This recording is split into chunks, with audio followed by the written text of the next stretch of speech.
गुणोत्तर व प्रमाण यावरील म्हणजेच रेशोवरील एक छान प्रश्न आपण पाहणार आहोत पहा.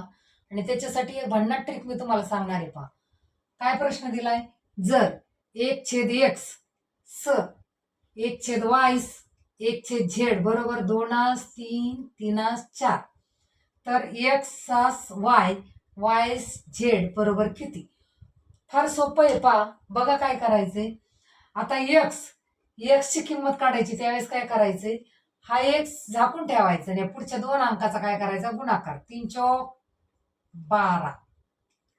आता वाय ची काढायची म्हणून वायचा अंक झाकून ठेवायचा, या दोन्हीचा गुणाकार करायचा.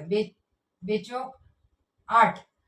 आता झेडचा काढायचा म्हणून झेडचा अंक झाकून ठेवायचा. 6. आणि हेच आपलं उत्तर झालं. किती सिंपल आहे बघा. आहे की नाही सोपी ट्रिक? ट्रिक जर आवडली असेल तर व्हिडिओला लाईक अँड शेअर करा. आणि हे जे उदाहरण दिलेलं आहे, हे उदाहरण या ट्रिकने सोडवा आणि काय करा, कमेंटमध्ये नक्की कमेंट करा.